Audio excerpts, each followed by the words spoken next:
La bulimia o bulimia nerviosa es un trastorno alimenticio y psicológico caracterizado por la adopción de conductas en las cuales el individuo se aleja de las formas de alimentación saludables, comida en exceso en periodos de tiempo muy cortos, seguido de un periodo de arrepentimiento, el cual puede llevar al individuo a expulsar el exceso de alimento a través de vómitos o laxantes. Etimología. La palabra bulimia procede del latín bulimia, que a su vez proviene del griego, que se compone de buey, y hambre y significa hambre de buey, es decir, mucha hambre. La bulimia nerviosa, como la entidad nosológica que conocemos, fue descrita a lo largo del siglo XX, principalmente, gracias a los trabajos de Ibli, Ronder-Picassent y Gell-Mann, que hablaban de hiperorexia patológica en mujeres, Horstulfer-Ziolko, que también usaba el término hiperorexia, o Todor Zegers, que se refería a ella con el nombre de síndrome de hiperfagia y vómito, en un artículo publicado en la Revista Chilena de Neuropsiquiatría en 1972. Posteriormente, el psiquiatra británico Gerald Russell en 1979, retomó el término bulimia nerviosa, y se le atribuyó su primera descripción completa. Epidemiología. La población en riesgo está formada sobre todo por mujeres de cualquier clase social en zonas industrializadas como Estados Unidos, América Latina en general, la Unión Europea, Canadá, Australia, Japón, Nueva Zelanda y Sudáfrica. La bulimia nerviosa se inicia generalmente en la adolescencia o al principio de la vida adulta, generalmente en las mujeres, ya que de cada 10 casos solo uno es un hombre. Los atracones suelen empezar después o durante un periodo de régimen dietético. Otra de las causas es la presión sociocultural, que ocupa un importante lugar e induce a adolescentes a pretender alcanzar un cuerpo delgado y esbelto. Esto se puede ver evidenciado en, por ejemplo, comerciales donde aparecen mujeres de esbeltas figuras, o la moda textil en donde pareciera que solo se fabrica ropa para personas muy delgadas. Por lo general esta enfermedad se da en adolescentes con problemas en su autoestima, es decir, dependen de alguien, ya sea un familiar o un particular. Muchas veces al perder esta autonomía, la persona la compensa con un control excesivo de la dieta. La tasa de mortalidad se sitúa en un 5%. Un estudio indica que el 20% de las mujeres con bulimia siguen luchando contra el trastorno después de 10 años. Cuadro clínico.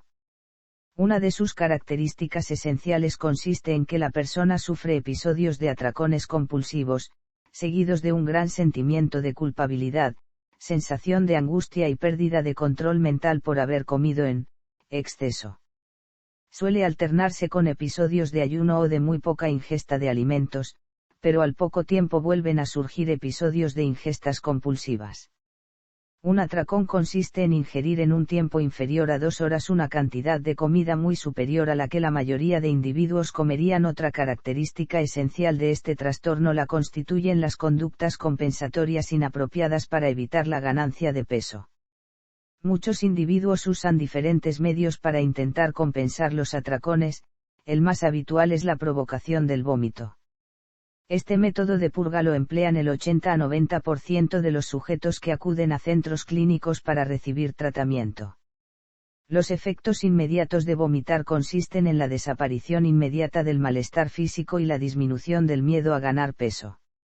Otras conductas de purga son el uso excesivo de laxantes y de diuréticos, enemas, realización de ejercicio físico muy intenso y ayuno. Algunos ejemplos de estas conductas no saludables son vomitar, abusar de laxantes y diuréticos, usar saunas o baños calientes para perder líquido corporal, hacer ejercicio excesivo, fumar para saciar el apetito, restringir o evitar alimentos, tomar pastillas para adelgazar y restringir el consumo de líquidos. Estos trastornos alimentarios y otras conductas para perder peso pueden causar problemas de salud a corto o largo plazo, tales como erosión dental, deficiencias nutricionales, irregularidades menstruales, baja densidad ósea, deshidratación y estrés por calor. Se han reportado arritmias cardíacas en personas con anorexia nerviosa y bulimia nerviosa. Los trastornos renales, como cálculos renales e insuficiencia renal, también se han reportado en estas poblaciones. Tanto el DSM-4 como el CIE-10 coinciden en que, para poder diagnosticar la bulimia nerviosa, los atracones y las conductas compensatorias inapropiadas han de tener lugar al menos 2 veces por semana durante 3 meses. Para que una persona sea diagnosticada de bulimia nerviosa, los siguientes criterios deben cumplirse.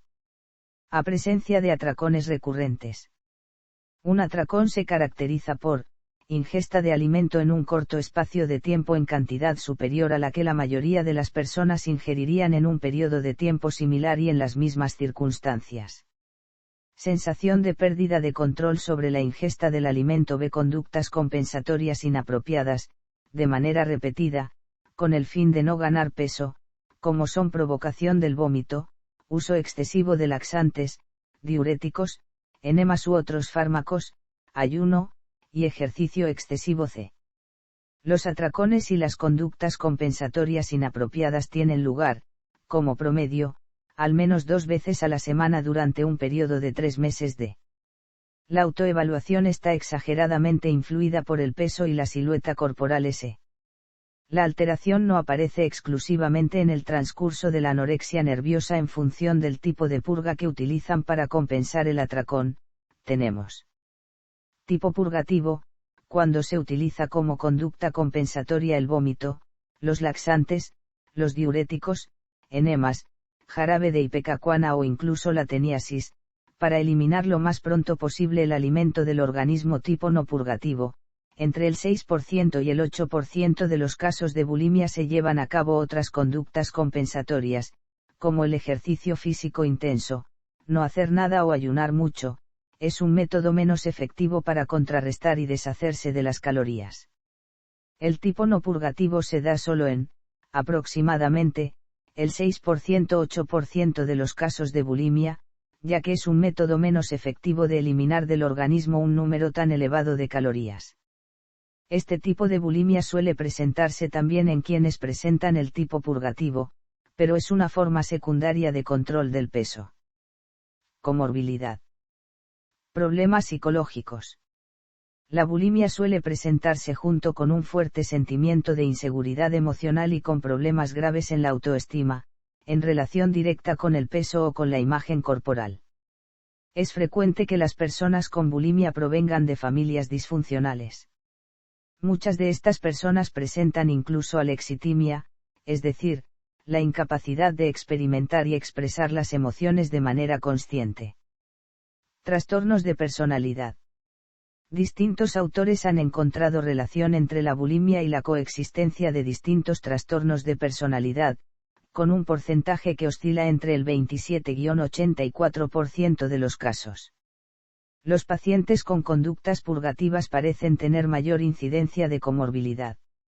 La presencia de un trastorno de personalidad es indicador de peor pronóstico. El trastorno de personalidad más frecuente es el trastorno límite de la personalidad, oscilando entre el 9-40% de los casos. Las diferentes metodologías en los estudios llevan distintos resultados en la prevalencia de trastornos de personalidad específicos. En general se observa altas puntuaciones en la escala MCMI-2 para los siguientes estilos de personalidad. Límite. Esquizoide. Autodestructiva. Pasivo-agresiva. Evitativa. Dependiente. Histriónica. Complicaciones. Aspiración. Rotura esofágica o gástrica. Neumomediastino o neumotórax. Hipopotasemia. Arritmia cardíaca. Ansiedad o repulsión por comer. Obsesión por mantener un peso corporal debajo del normal. Abuso en el consumo de medicamentos. Seguimiento de regímenes dietéticos diversos. Deshidratación.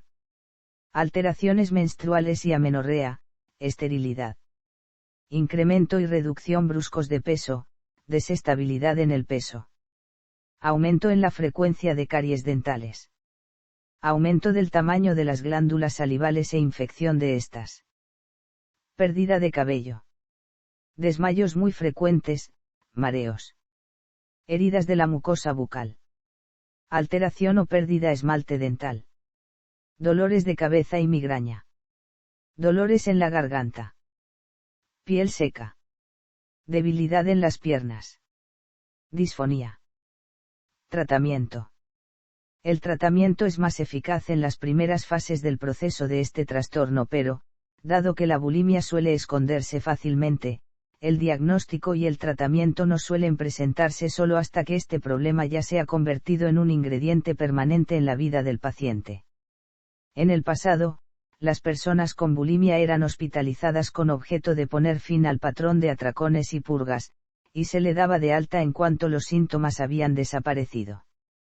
Pero este procedimiento ya no es frecuente hoy en día, dado que de esa manera solo se ponía atención a lo más superficial del problema y, poco después, cuando los síntomas volvían, lo hacían con una intensidad mucho mayor.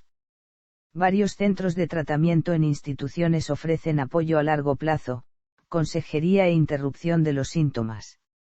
La forma más común de tratamiento actualmente incluye terapia de grupo, psicoterapia o terapia cognitivo-conductual. Las personas con anorexia o con bulimia suelen recibir el mismo tipo de tratamiento y formar parte de los mismos grupos de tratamiento. Esto se debe a que, en muchos casos, los pacientes padecen de ambas enfermedades de manera simultánea. Algunos denominan a este fenómeno, intercambio de síntomas.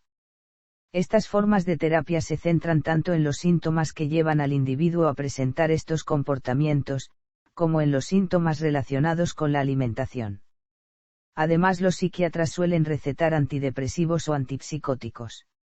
Los antidepresivos se presentan en diferentes formas, y el que ha mostrado resultados más prometedores es la fluoxetina. Los antipsicóticos se utilizan, aquí, en dosis menores que las que se aplican a los casos con esquizofrenia. Con un trastorno de la alimentación, el paciente percibe la realidad de otra manera y tiene grandes dificultades para comprender qué significa comer en condiciones normales. Desafortunadamente aún no se sabe cuáles serán los resultados a largo plazo de los tratamientos que han venido aplicándose a muchos pacientes con este problema. Por lo pronto, las investigaciones más recientes indican que un 30% de los pacientes recaen rápidamente, mientras que el 40% presentan síntomas crónicos. La prontitud del tratamiento es uno de los factores más importantes para mejorar el pronóstico. Aquellas personas que lo reciban en las primeras fases del trastorno, tendrán una recuperación mejor y más permanente. La doctora Sabine Naesen, del Instituto Karolinska, descubrió que algunas mujeres con este padecimiento tienen también un desequilibrio hormonal que consiste en la sobreproducción de testosterona, y que, para tratarlas, el uso de una píldora anticonceptiva que contiene estrógenos da como resultado la reducción de los síntomas de la bulimia. Por supuesto, hacen falta más estudios para determinar la eficacia de este tipo de tratamiento. Solo es posible recuperarse de esta enfermedad si la persona en cuestión toma la decisión de luchar y cambiar.